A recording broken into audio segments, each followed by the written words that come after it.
This is question number 4 from homework number 7, part 2. The question is asking, what is the perimeter of this figure? The reason this question might be a little bit tricky is because we've been talking a lot about area, but this question specifically is asking about perimeter, not area. We know that perimeter means the measurement of all sides.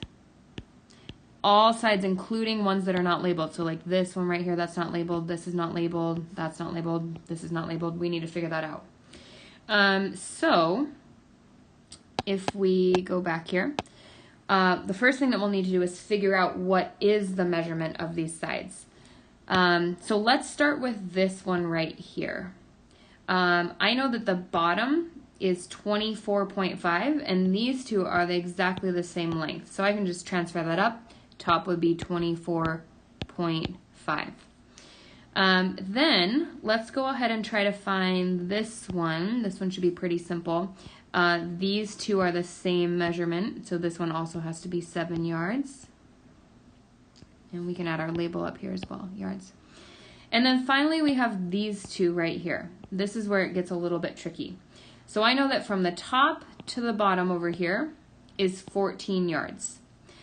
I know that this, I'll highlight this in a different color here.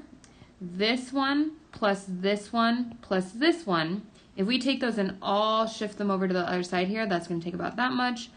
This one's going to take probably about that much. And then this one's going to take up the rest. So that middle one is 7. I need something plus something plus 7 equals 14. Now if I take the 14 and I minus the 7, I'm left with 7. And then if I divide that by 2, this part and this part, I would get 3.5. So I can label, I can label each of those as 3.5. 3.5. And just to double check our work, we can try adding those together. So 3.5, 7, 3.5, let's try it. 3.5, 7, and 7.0 because that's the same, and 3.5. When I add those together, 5 and 5 is 10, carry the 1, drop the decimal.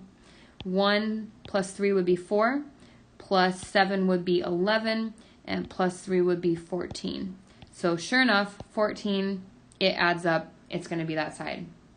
So now that I have all those measurements,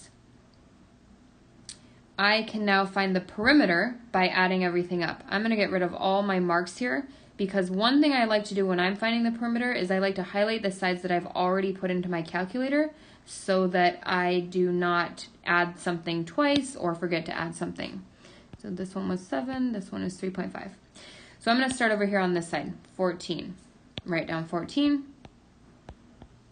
Then I'm going to go over to here to this side, 24.5.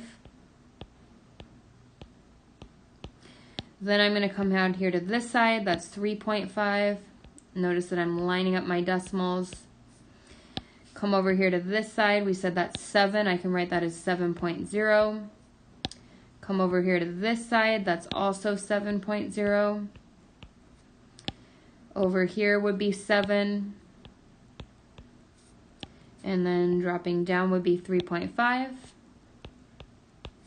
And finally, closing that shape is going to be 24.5.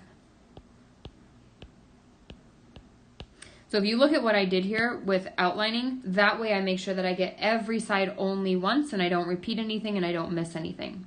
So you can add this up by hand or you could do it on your calculator. I'm going to go ahead and do it on my calculator. And just so that you can practice putting the numbers into your calculator as well, I'm not going to give you the answer here and I'm not going to give you the units. However, make sure that you get those, and I will give you a hint so you can check. It is somewhere between 85 and 95. So once you find that answer, go ahead and write it down. Make sure you have correct units. We're talking about perimeter, not area.